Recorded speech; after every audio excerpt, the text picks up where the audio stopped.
Defence రంగంలో రారాజు మన డ్రీమ్ అకాడమీ ఐఐటి జేఈలో అత్యుత్తమ శిక్షణ ఇస్తున్న డ్రీమ్ అకాడమీ రేకుర్తి కరీంనగర్. నేను వికలాంగుని ఏం పని చేసుకోలేకపోతున్నాను. కనీసం ఉండడానికి కూడా ఇల్లు లేదు. ఈ ఇల్లు ముగ్గురు అన్నదమ్ముల పొత్తులుంది, కనీసం ఇల్లు కూడా లేదు.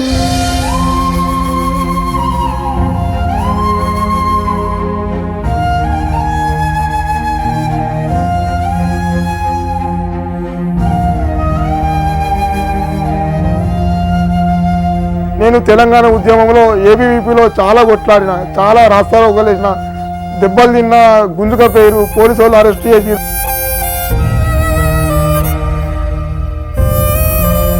మాకు బాధ ఉంది. మా కొడుకు వికలాంగుడు. ఎవరన్నా పిల్లలు ఇవ్వన్నా కానీ ఎవరు ఇస్తలేరు. ఏం జాబ్ ఉందా, ఏముంది, ఎట్లా ఇవ్వాలి అంటారు. నా కొడుకు తట్టుకోలేకపోతున్నా నేను ఆయన చూసి. కనీసానికి గవర్నమెంట్ కింద ఉద్యోగం ఇస్తే బాగుంటుంది. నేను ఎన్నిసార్లు నేను అటు ఇటు నా కొడుకుని తీసుకొని నేను వేనా, ఇగో అంటుర్రు అగో అంటుర్రు, ఏది ఇస్తలేరు. నాకు కన్న కడుపు అయ్యో ఎట్లా నా కొడుకు గిట్లున్నాడు, ఎట్లా ఎట్లా అని నేను రందికి పేషెంట్ని అయిపోతున్నా. Hi hello, welcome to Suman TV Karimnagar. నేను మీ అనిల్. ప్రస్తుతం మనం కరీంనగర్ జిల్లా గంగాధర మండలం ఘర్షకుర్తి గ్రామంలో ఉన్నాం. సో ఈ గ్రామంలో మీకు ఒక వ్యక్తిని పరిచయం చేయబోతున్నాను. అతని పేరు పోదల నరేష్. ప్రార్థించే పెదవుల కన్నా సహాయం చేసే చేతులు మిన్న అన్న పదం ఈ వ్యక్తికి సరిగ్గా సరిపోతుంది.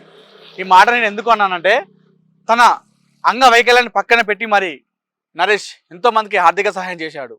ఇప్పటి వరకు ఎంతోమందికి సహాయం పొందిన వాళ్ళు వికలాంగులు చాలామందే ఉన్నారు. సో అలాంటి నరేష్ ఇప్పుడు ఆర్థిక ఇబ్బందుల్లో ఉన్నాడు. తినడానికి తిండి దొరకక చాలా పూట గడవడానికి చాలా ఇబ్బంది పడుతున్నాడు. సో ఎంతోమందికి ఆర్థిక సహాయం చేసిన నరేష్కు ఈ పరిస్థితి ఎందుకు వచ్చిందో ఒకసారి మనం తెలుసుకునే ప్రయత్నం చేద్దాం.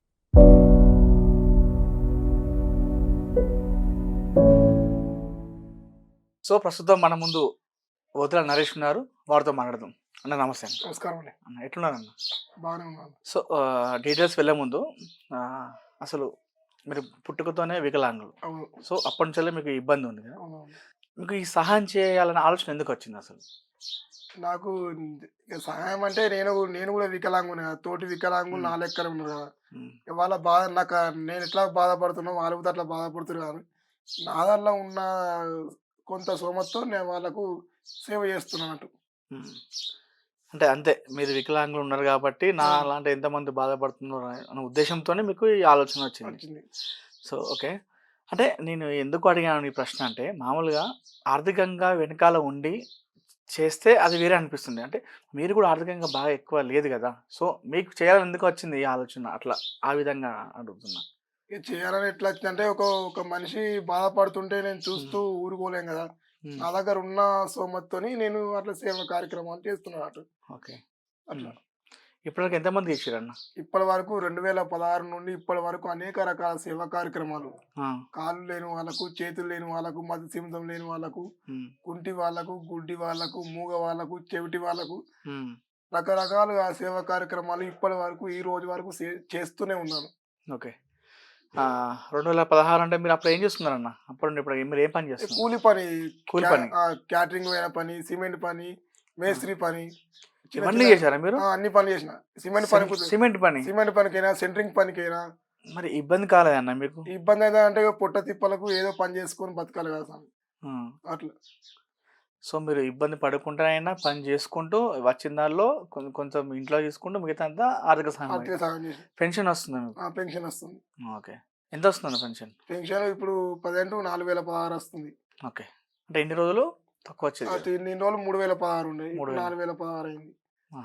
సో ఆ 3000తో మీరు చేసిన పనులతో ఇంట్లో ఇచ్చుకుంటూ మిగతా బయట అంతా ఆర్థిక సహాయం చేసేవాళ్ళు. మరి ఇప్పుడు ఆర్థికంగా చాలా ఇబ్బంది పడుతున్నారని మాకు తెలిసింది. సో మీరు అవును. సో ఎందుకు వచ్చింది ఆ సిచ్యువేషన్? ఇప్పుడు ఇంట్లో అమ్మ నాన్న వృద్ధులు పని చేయని స్థితిలో ఉన్నారు. నేను ఇంటికి పెద్ద దిక్కు వాడిని. ఆ పెద్ద దిక్కు అయినా కానీ నేను ఒక వికలాంగుని. 2011 నుండి ఇప్పటి వరకు జాబుల కోసం కొట్లాడుతున్నాను. ఏబీవీపీలో తిరిగినా, సకల జనుల సమ్మె చేసిన, అన్ని రాస్తారోకలు చేసిన, విద్యార్థుల గురించి కూడా కొట్లాడినా, అరెస్ట్ అయినా, జైలు పాలైనా, ఇప్పటి వరకు చాలా గ్రూప్ 4 ఎగ్జామ్ కూడా రాసిన. జాబ్ కోసం మస్తు కష్టపడుతున్నా. ఏదన్నా ఒక చిన్న ఉద్యోగం వస్తుంది కావచ్చు అనుకుంటున్నా. ఇక ఆ దేవుణ్ణి చేసుకుంటూ బతుకుతున్నా. ఓకే, సో ఇంట్లో అందరూ వృద్ధులు అయిపోయారు, అమ్మ వృద్ధులైపోయారు, నాన్న. ఎవరేం పని చేయలేరు. ఓకే, వాళ్ళు పని చేయని స్థితిలో ఉన్నారు. సో నేను ఇప్పుడు ఇంటికి పెద్ద మీరే, మొత్తం నేనే. చూసుకోవాల్సిన బాధ్యత అంతా మీదే. అవును. ఇంకా తమ్ముడు ఉన్నారా? ఆ తమ్ముడు ఉన్నాడు. తమ్ముడు చదువుకుంటాడు. చదువుకుంటున్నారు. ఏం చదువుతున్నారు తమ్ముడు? తమ్ముడు ఇప్పుడు ఇంటర్ ఫస్ట్ ఇయర్ ఉమ్. ఏ కాలేజ్ చదువుతున్నారు? Gangadhara government college. గవర్నమెంట్ కాలేజీలో చదువుతున్నారు. మీరేం చదువుకున్నారన్న? నేను డిగ్రీ అయిపోయింది. నా degree SR college. SRR college చదువుకున్నారు. ఎస్ఆర్ కాలేజ్ చదివిన. ఐటీఐ కాలేజ్ ఫస్ట్ జగిత్యాల చదువుకున్నా. 10th వరకు మా పల్లెటూరు జెడ్పిహెచ్ఎస్ స్కూల్ చదువుకున్నాను. సో ఆర్థిక చిన్నప్పటి నుండి ఇక మీకు ఆర్థిక ఇబ్బందులే మొత్తం. చిన్నప్పటి నుండి ఇప్పటి వరకు కష్టాలు. ఏ రోజు కూడా మేము హ్యాపీగా ఉన్న ఏరకలేదు. నేను పుట్టినప్పటి నుంచి ఇప్పటి వరకు చాలా కష్టాలు. ఉమ్. కష్టాలు ఎదుర్కొంటూ ఇప్పటి వరకు ఆ కష్టాన్ని ఇంకా ముందుకు పోతూనే ఉంది కానీ కష్టం తీరుతలేదు. ఉమ్. సో ఇప్పుడు మీరు ఆర్థిక పరిస్థితుల్లో బాగా కొట్టుమిట్టాడుతున్నారు, అవును. బాగలేక. మరి ఇప్పుడు బాధపడ్డారా? అరే నేను అప్పుడు అంతమందికి సహాయం చేస్తే నాకు ఇప్పుడు ఈ పరిస్థితి వచ్చింది, నాకు ప్రస్తుత సిచ్యువేషన్ బాగాలేదు, నాకు ఇంట్లో తినడానికి కూడా సరే వెళ్ళట్లేదు అని బాధపడ్డారా మరి ఎప్పుడైనా? చాలా బాధపడ్డా కానీ బాధపడుకుంటూ ముందుకు పోతూనే ఉన్నా కానీ ఏ రోజు కూడా అంత అట్లా అనుకోలేదు నేను. సో మరి ఇంట్లో వాళ్ళు ఏమనలేదా మిమ్మల్ని? ఇంట్లో ఇట్లా వాళ్ళు ఆర్థిక మీరు చేస్తుంటారే, అరే అంటారు కదా మామూలుగా, మనకే ఏం లేదు కదా మనం ఏం చేస్తామని అట్లా ఏమన్నా అన్నారా ఇంట్లో? మా నాన్న కూడా చాలా సార్లు అన్నాడు, నరేష్ మనమే మన గరీబ్ వాళ్ళం, మనకే ఒక రూపాయి లేదు, నువ్వు బయట వాళ్ళకు కుంటి వాళ్ళకు గుడ్డి వాళ్ళకు నువ్వు వాళ్ళకు సహాయం ఎందుకు చేస్తున్నావు అన్నా కానీ మా నాన్న మాట లెక్క చేయకుండా నేను వాళ్ళకు సహాయం చేస్తూనే ఉన్నాను. అట్లా నాకు సహాయం చేసేలా చాలా మంది అభిమానించారు, ప్రేమించారు. ఇప్పుడు నీకు కడుపు సల్లగా ఉండ, నీకు మంచి ఉద్యోగం రాని, నీకు మంచి అమ్మాయి దొరకని, నువ్వు 100 ఏళ్ళు మంచిగా ఉండని ఆ ఒక ముసలాం బాగా దుఃఖంతో ఏడ్చుకుంటూ ఉంటా. బాధను అర్థం చేసుకోలేక ఆ 2 కాళ్ళు మొక్కినట్టు నేను. చాలా మంది వేములవాడ దేవస్థానం దగ్గర చాలా మంది వృద్ధులు, వికలాంగులు, మత్స్యం వాళ్ళు చాలా మందిని కడుపు చల్లగా ఉండని, మంచి బతుకు, నువ్వు 100 ఏళ్ళు బతుకు, నీ తొందరలోనే శివయ్య మంచి జాబ్ చూపెడతారని చాలా మంది అన్నారు. అట్లా అన్నందుకు నాకు చాలా సంతోషంగా, చాలా హ్యాపీగా ఫీల్ అయిన ఆ రోజు. అలా వాళ్ళు అంటున్నారు, ఫీల్ అవుతున్నారు తప్ప మీకు మాత్రం ఎలాంటి ఏమైనా జరగట్లేదు. సో మీరు చేసిన సహాయం వల్ల పెద్ద మీకు సంతృప్తినిచ్చిన సహాయం ఏంటిదన్న? నేను చేసిన వాళ్ళు అంటే నా ప్రతి బర్త్డే రోజు వస్తుంది, ఓకే, సంవత్సరానికి ఒక రోజు బర్త్డే వస్తుంది. ఆ బర్త్డే రోజు ఒక 100 మందికి భోజనం పెట్టిస్తా. ఓకే. ఆ చలికాలంలో దుప్పట్లు వంచిన, ఎండాకాలంలో వాటర్ బాటిల్ వంచిన. మొన్న సమ్మక్క సారలమ్మ జాతరలకు ఒక 10,000 మాస్కులు వంచిన. 10,000 కరోనా టైంలో ఆల్ తెలంగాణ రాష్ట్రం మొత్తం అన్ని దేవస్థానంలో, చాలా దేవస్థానంలో నేనే స్వయంగా పోయి మాస్కులు పెట్టిన వాళ్ళకు, పబ్లిక్, యాత్రికులకు, అందరికి, భక్తులకు. ఓకే. ఇప్పుడు ఎంతమంది సహాయం పొందిరండి మీ చేతుల మీద? ఎంతమంది సహాయం పొందే వాళ్ళు ఉన్నారు అంటే వికలాంగులు? నా చేత చాలా మంది హెల్ప్ చేసిన, నేను చాలా మందికి హెల్ప్ చేసిన. తిప్పాపూర్ బస్ స్టాండ్ బ్రిడ్జి దగ్గర 2 కాళ్ళు లేవు, 2 చేతులు లేవు, ఓకే, మొత్తం ఎర్రటి ఎండలు ఆకలి అంటుండు. ప్రయాణికులు, యాత్రికులు ఎవ్వరు కూడా పట్టించుకోలేదు. ఆయన దగ్గరికి పోతే గలీజ్గా ఉన్నాడు. ఓ టైర్డ్ దగ్గర స్నానం చేపిస్తే మొత్తం కొత్త దుస్తులు కొనిచ్చి మంచిగా అన్నం పెట్టించి మళ్ళీ ఎప్పటి ప్లేస్ కాడ అక్కడ ఉంచిన. ఆయన ముట్టుకోరాని పరిస్థితి. అసలు నేను కేర్ చేసి ఆయనకు బట్టలు కొనించి, అన్నం తినిపించి అన్ని చేసిన. స్పాట్ ఒక అతను బ్రిడ్జి దగ్గరనే, అదే బ్రిడ్జి దగ్గర పడిపోయిండు. స్థానిక ఏరియా హాస్పిటల్కి పోయి ట్రీట్మెంట్ కూడా చేయించిన. ఇట్లా ఎత్తుకొని పోయి, నాకు ఆయన లేవకున్నా కానీ నా జబ్బ మీద ఎత్తుకొని పోయి ట్రీట్మెంట్ చేసిన. ఆ డాక్టర్లు కూడా స్పందించారు. సో మీ ఇలాంటి సహాయాలు మీకు సంతృప్తినిచ్చినాయి. సో మీరు తెలంగాణ ఉద్యమంలో పాల్గొన్నా అని చెప్పారు కదా. అవునవును. సో మరి అప్పుడు చాలా మంది నాయకులు పనిచేశారు కదా, అప్పుడు ఎవరితో మీరు అప్పుడు ఆ టైంలో ఎక్కువ? నేను ఎక్కువ అక్కడ తెలంగాణ ఉద్యమంలో పనిచేసినప్పుడు పొన్నం ప్రభాకర్ గారు ఉండే. ఓకే. పొన్నం ప్రభాకర్ కూడా నేను చేసిన తెలంగాణ పోరాటంలో చాలా చూసిరాను. నేను రాస్తా రోకలు చేసిన, ఏబీవీపీలో తిరిగినా, మొత్తం అక్కడ తెలంగాణ ఉద్యమం కోసం చాలా కొట్లాడినా, అరెస్ట్ అయినా, దెబ్బల పాలైనా, మొత్తం ఒక రాళ్లతో నన్ను కొట్టిరు. ఒక వికలాంగులను చూడకుండా కూడా రాళ్లతో కొట్టిరు. ఆ కొట్టినా కానీ నేను నా విద్యార్థుల కోసం, నా విద్యార్థులకు అన్యాయం జరగద్దు, నా విద్యార్థులకు బాధ కలగద్దని కొట్లాడినా. అప్పుడు పొన్నం ప్రభాకర్ అన్న కూడా, బాబు నీకు ఏదో ఒకటి నేను సాయం చేస్తా, నీకు ఏదో హెల్ప్ చేస్తా, తప్పకుండా మనం రాను మన ప్రభుత్వం వస్తా అన్నారు. ఇప్పుడు రవాణా శాఖ మంత్రి, బీసీ శాఖ మంత్రి వర్యులు అయినందుకు కూడా చాలా సంతోషపడుతున్నా. మరి కలిశారా? ఇప్పుడు గెలిచినాక వెళ్ళి కలిశారా? ఇప్పుడు సారు కొంచెం బిజీ ఉన్నాడు కాబట్టి నేను కలవలేకపోతున్నాను. ముందు టైం చూసుకొని సారుకు కలుస్తాని అనుకుంటున్నాను. గుర్తుపడతారు? తప్పకుండా గుర్తుపడతారు. అంటే మీరు ఆ టైంలో అంత రక్తాలు రక్తాలు కాబట్టి చాలా 100% గుర్తుపడతారు. ఓకే. సో మీరు ఎంతమంది నాయకులను కలిశారు? ఇప్పటికీ జాబ్ తెలంగాణ కావాలనుకుంటున్నారు కదా, సో మీరు జాబ్ కావాలని కోరుకుంటున్నాను. మీరు అవును మీ తరపున ఒక జాబ్ ఉంటే ఫ్యామిలీ మొత్తం పోషించుకుంటా అని మీరు ఉద్దేశంతో ఉన్నారు. అవును. సో ఎంతమంది నాయకులను కలిసారు ఇప్పటివరకు మీరు? కేసీఆర్ ప్రభుత్వం ఉన్నప్పుడు ఆల్ మినిస్టర్లను కలిసిన, ఆల్ ఎమ్మెల్యేలను కలిసిన, ఉమ్. దగ్గర ఇప్పుడు నా ఇంట్లో ఒక లారీ కాగితాలు ఉన్నాయి. ఆహా. లారీ కాగితాలు ఉన్నాయి. చేతి ఇప్పుడు అప్లికేషన్ ఇస్తే చేద్దాం చేద్దాం అన్నారు. డైరెక్ట్ సీఎం కేసీఆర్ను కూడా హైదరాబాద్ సచివాలయంలో కూడా కలిసిన. ఆహా. మంత్రి కేటీఆర్ను అయితే లెక్క చేయకుండా కలిసిన. ఓకే. సిరిసిలకు వచ్చినప్పుడు, వేములవాడకి వచ్చినప్పుడు, తంగలపల్లి వచ్చినప్పుడు, ఉమ్. ముస్తాబాద్ వచ్చినప్పుడు, జిల్లెళ్ళు వచ్చినప్పుడు, మండపల్లి వచ్చినప్పుడు ప్రతిసారి కేటీఆర్ను కలుతూనే ఉన్నా. బాబు ఏమన్నాడు మరి కేటీఆర్ ఏమన్నారు? బాబు నీకు తప్పకుండా ఉద్యోగం ఇస్తాను. మొన్న రీసెంట్ గా ఒక 3 నెలల కింద కూడా వేములవాడలో పలు అభివృద్ధి కార్యక్రమాలకు వచ్చినప్పుడు కూడా ఉమ్. 2 కాళ్ళ మీద పడ్డా నా పరిస్థితి అంతా చెప్పుకున్నా. బాబు నీకు తప్పకుండా నేను ఉద్యోగం ఇప్పిస్తా, మళ్ళీ మన ప్రభుత్వం వస్తాయని చెప్పిండు. నీకు తప్పకుండా నీకు ఫస్ట్ ఉద్యోగం నేనే ఇప్పిస్తానని మాట్లాడింది. ఓకే. సో అంటే ఇప్పుడు మళ్ళీ ప్రభుత్వం వచ్చిన తర్వాత ఇస్తా అని చెప్పారు మీకు అంతే. మరి ఆ ఉన్న టైంలో ఎప్పుడైనా కలిసినప్పుడు అడిగితే ఏమన్నారు? ఉన్న టైంలో ఊతా కలిసిన. ఉన్న టైంలో కలిస్తే నేను ఏనో ఒకటి పెట్టిస్తా, మా పిఏ గారికి నీ డీటెయిల్స్ మొత్తం ఇచ్చా అన్నాడు. పిఏ బండారు తిరుపతి ఉండే, ఆహా. ఆ బండారు తిరుపతి గారికి మొత్తం డీటెయిల్స్ ఇచ్చిన. ఉమ్. రేపు ఎల్లుండి వరకు నీకు ఏదైనా మంచి జాబ్ పెట్టిస్తాడు. ఆ. మంచి పెట్టియలేదు. ఆల్రెడీ మా స్థానిక ఎమ్మెల్యే గారిని అయితే చొప్పండి ఎమ్మెల్యే సుంక రవిశంకర్, చెప్పదండి అప్పుడు. అవును. చొప్పండి ఎమ్మెల్యే సుంక రవిశంకర్ అయితే లెక్క లేకుండా ఒక 2 రోజులు చొప్పండి క్యాంప్ ఆఫీసులో పడుకున్నా. ఆ సారు కూడా నీకు తప్పకుండా ఉద్యోగం ఇస్తాను మాట ఇచ్చిండు. ఉద్యోగం ఇవ్వలేకపోయాడు. చాలా బాధపడ్డా. 2011 నుండి నాకు సార్ పరిచయం. సార్ స్కూల్ పెట్టినప్పటి నుంచి పరిచయం. ఓకే. ఆ సార్ కూడా నాకు ఉద్యోగం ఇప్పిస్తా అని చెప్పిండు. ఉద్యోగం కూడా ఇప్పించలేదు. ఏమన్నారు పోయినప్పుడు అడిగితే? నీకు బాబు నీకు తప్పకుండా నీ ఉద్యోగం ఇప్పిస్తాను, ఇప్పుడు ఇంత దూరం ఎందుకు వచ్చినావు, నేను ఫోన్ చేస్తా పో, నీకు ఫోన్ చేసి నేను ఉద్యోగం ఇప్పిస్తా పో అని అన్నాడు. ఇప్పటి వరకు ఉద్యోగం ఇప్పించలేదు. అంటే మీరు స్థానిక నాయకులతో ఎప్పుడు చేరవేలే సమాచారం ఆయనకు ఇట్లా అంటున్నారని చెప్పి? మా స్థానిక నాయకులు కానీ కార్యకర్తలు కానీ అందరు చెప్పారు, నా బాధ అందరు చెప్పారు. ఓకే. మీరు ఎప్పుడు ఎందుకు ఈ బాధ, ఈయన గురించి నాకు తెలుసు, వీళ్ళ ఫ్యామిలీ గురించి తెలుసు, మీరందరూ నాకు ఎప్పుడు అవసరం లేదు, వీళ్ళ కుటుంబం ఏందో నాకు తెలుసు, వీళ్ళ లెక్కలు ఏందో నాకు తెలుసు, ఈయన గరీబోడు అని తెలుసు, అన్ని తెలుసు, మీరు ఎప్పుడు నాకు అవసరం లేదు అని మాట్లాడింది. సో మీ ఆర్థిక పరిస్థితి ఎలా ఉందో తెలిసినా కూడా మీకు ఎలాంటి సహాయం సాయం చేయలేదు. చేయలేదు.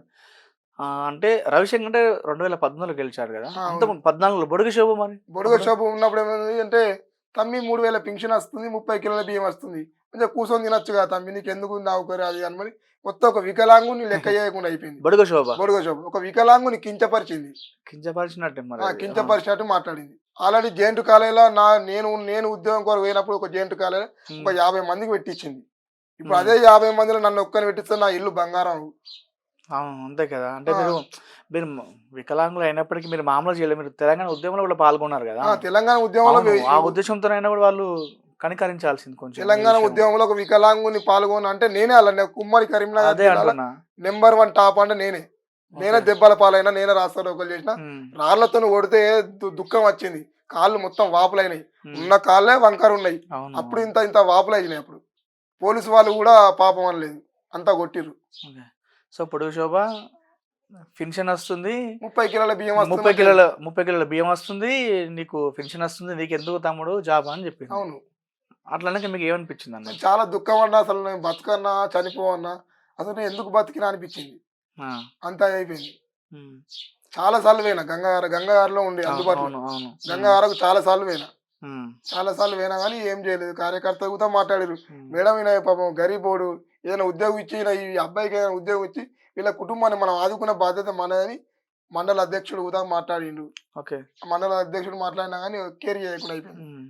గాలన్న కూడా అప్పుడు గాలన్న ఉండే, వాళ్ళ అవును. భర్త గాలన్న, ఉమ్. బాబు నీకు తప్పకుండా పెట్టిస్తా, అక్కతో మాట్లాడి పెట్టిస్తా ఉమ్. అని చెప్పిండు. ఇప్పటికి కూడా ఏం చేయలేకపోయిండు. సో మరి మొన్న వచ్చారా ఎలక్షన్ టైంలో? ఎలక్షన్ టైంలో ప్రచారానికి వచ్చారా? ఎలక్షన్ టైంలో అందరు నాయకులు వచ్చారు, కాంగ్రెస్ పార్టీ నుంచి వచ్చారు, బీజేపీ నుంచి వచ్చి టీఆర్ఎస్ తమ్మి తమ్మి తమ్మి తమ్మి అని మాట్లాడిరు. నాకు కారు గుర్తుకేయాలి, చేతు గుర్తుకేయాలి, పువ్వు గుర్తుకేయాలి, బిఎస్పీ ఏనుగు గుర్తుకేయాలి, అందరు అన్ని గుర్తులకు వచ్చారు. సరే వేస్తాం అని చెప్పి వేస్తాం అన్నారు. అంటే మీకు ఈ ప్రాబ్లం ఉంది, మీరు ఇప్పటికే బండెడ్ పేపర్లు ఉన్నాయని చెప్పారు కదా, ఆ బండెడ్ పేపర్తో మీరు తిరిగారు కదా, అవును. వాళ్ళు ఏమన్నారు మరి వచ్చినప్పుడు? చూద్దాం బాబు, మళ్ళీ అదే అన్నారు, సేమ్ మళ్ళీ అదే అన్నారు, చూద్దాం అప్పుడు చూద్దామన్నారు, ఇప్పుడు ఎలక్షన్ టైం వచ్చినా కూడా మళ్ళీ అదే చూద్దాం మళ్ళీ అదే అన్నారు. కానీ చేద్దామని మాత్రం ఎవరైతే అనలేదు, చూద్దామే అంతే, చూసుడు మాత్రమే కానీ చేసుడు అయితే ఏం లేదు. మరి ఇప్పుడు మేడిపల్లి సత్యం గెలిచాడు కదా, కలిసారు ఎప్పుడన్నా మరి వెళ్ళి? మేడిపై సత్యం కలుద్దాం. ఆల్రెడీ స్వయంగా నేను సార్ గారికి ఫోన్ చేసిన, నేను మీరు గెలవకపోతే నేను ఆత్మహత్య చేసుకుంటాను కూడా మాట్లాడినా. ఆహా. ఖచ్చితంగా మీరే గెలుస్తారన్నా, మీరు గెలవకపోతే నేను అదే క్షణం ఆ రియల్ టైంలో నేను ఆత్మహత్య చేసుకున్నాను. సార్కు ఫోన్ చేసిన, సార్కు టెక్స్ట్ మెసేజ్ పెట్టిన, సార్కు వాట్సాప్ మెసేజ్ ద్వారా కూడా పెట్టిన. ఎందుకు అభిమానం అన్న అంటే ఇప్పుడు 2 సార్లు ఓడిపోయిండు, 3 సార్లు అన్న ఖచ్చితంగా గెలుస్తారన్న నమ్మకంతో రాత్రి అనక పగలనక మేము తిరిగినాం అన్న కోసం. అంతకు ముందుకే ఒక 2 నెలల ముందుకే తప్పకుండా నీకు ఉద్యోగం పెట్టిస్తా, తప్పకుండా నేనే ఎమ్మెల్యే, నీకు తప్పకుండా ఉద్యోగం పెట్టిస్తాను హామీ ఇచ్చిండు. హామీ ఇప్పుడు నెరవేరుస్తాడా? నమ్మకం ఉందా మరి? చేస్తాడు నమ్మకం ఉందా? తప్పకుండా నాకు ఉద్యోగం ఇస్తాడు అన్నట్టు నమ్మకం ఉంది. నమ్మకం అయితే ఉంది. నమ్మకం అయితే ఉంది, ఉద్యోగం ఇప్పిస్తాడు. సో అప్పుడు తెలంగాణ ఉద్యమంలో పాల్గొన్న సమయంలో కాంగ్రెస్ నాయకులు ఇప్పుడు చాలా మంది మంచి హోదాలో ఉన్నారు. వాళ్ళు కలిసారా మరి? ఇంకా నేను కలవలేదు. నేను తెలంగాణ విద్యార్థి విభాగంలో తిరిగినప్పుడు అప్పుడు కాంగ్రెస్ వాళ్ళు చాలా మంది ఉన్నారు. ఇప్పుడు చాలా మంది గుర్తుపడతారు. కానీ జీవన్ రెడ్డి అప్పుడు అంటే శ్రీధర్ బాబు, జీవన్ రెడ్డి, పొన్నం ప్రభాకర్ ఇలా కరీంనగర్ నుండి మంచి మంచి నాయకులు ఉన్నారు అప్పుడు ఆ టైంలో. అవును, జీవన్ రెడ్డి తాటిపత్రి జీవన్ రెడ్డి కూడా నన్ను గుర్తుపడతాడు. తప్పకుండా గుర్తుపడతాడు. సో మరి మీ ఆర్థిక పరిస్థితి ఏంటి అన్న? అసలు భూమి ఏమైనా ఉన్నదా? లేకపోతే నాకు ఆర్థిక పరిస్థితి అంటే మా ఇంట్లో మా నాన్న పెద్ద కొడుకు, మా నాన్నకు 3 అన్నదమ్ములు. మా తాత సంపాదించిన ఆస్తిని 3 పంచుకోవాలి. మాకు ఇల్లు అంటే లేదు, జాగా అంటూ లేదు, ఏం లేదు. చేసుకుంటే బతుకుతున్నాం. ఈ రోజు చేసుకున్న పరిస్థితి ఈ రోజుకే ఉంటది. తెల్లారి మళ్ళీ పని చేసుకునే రేపటి కోసం మళ్ళీ రేపు ఎట్లా కడుపు నింపుకోవాలి, ఎట్లా పని చేయాలన్నట్టు ఉంటాయి. ఆస్తులు పాస్తులు ఏం లేవు, చేసుకొని బతుకుడే. అంటే ఇప్పుడు ఈ ఉంటున్న ఇల్లు కూడా మీ సొంతం కాదు. ఆ 3 అన్నదమ్ముల పొత్తు చిన్న ఇల్లు, అది కూడా మీరు అసలు 3 వెళ్తే అసలు కష్టం ఉంది అందులో ఉండడానికి. చాలా కష్టంలో ఉన్నాం, చెప్పుకోలేని పరిస్థితులు ఉన్నాం. మనం చెప్పుకోవాలని స్థానిక ప్రజాప్రతినిధులకు వీళ్ళకి చెప్పుకోవడం తప్ప చెప్పుకోలేని పరిస్థితి ఉన్నాయి. మరి ఎవరైనా ఎప్పుడైనా ముందుకు వచ్చారు ఆర్థిక సాయం చేయడానికి? మీకు ఆర్థిక సాయం చేయడానికి ఎవరు కూడా ముందుకు రాలేదు. ఎవరు రాలేదు. చేద్దాం అన్నారు కానీ ఎవరు ముందుకు రాలేదు. అంటే మీ పరిస్థితి చూసి ఎవరైనా తెలిసిన నాయకులైనా, ఊర్లో వాళ్ళైనా అయ్యో పాపం అన్నారు కానీ చేసింది ఏం లేదు, అదేం లేదు. సో మరి కాంగ్రెస్ ప్రభుత్వం వచ్చింది, మీకు నమ్మకం ఉందా? ఈ కాంగ్రెస్ ప్రభుత్వంలో తప్పకుండా నాకు ఉద్యోగం వస్తా అన్నట్టు నమ్మకం ఉంది. అంటే మీరు ఇప్పుడు ఏం కోరుకుంటున్నారు? నాకు అర్థం కాని విషయం ఏంటంటే, ఆర్థిక సాయం కోసం చూస్తున్నారా, లేదంటే మీకు ఒక జాబ్ కోసం చూస్తున్నారా? నాకేందంటే ఇప్పుడు నా తల్లిదండ్రులు వృద్ధులు, పనిచేయని స్థితిలో ఉన్నారు. నేను డిగ్రీ వరకు చదువుకున్నా, అయితే కాలేజ్ ఫస్ట్ ఉన్నా. నాకు ఏదైనా ఒక చిన్న ఉద్యోగం, ప్రభుత్వ ఉద్యోగం, చిన్న ఉద్యోగం కాంగ్రెస్ ప్రభుత్వం ఇస్తే నాతో పాటు, నా తల్లిదండ్రులతో పాటు బయట వాళ్ళకు కుంటి వాళ్ళకు కానీ గుడ్డి వాళ్ళకు కూడా నేను సహాయం చేస్తాను. నాకు ఉద్యోగం వచ్చిందన్న సంతోషంతో నేను తిన్నదల్లా కూడా 10 మందికి పెడతాను.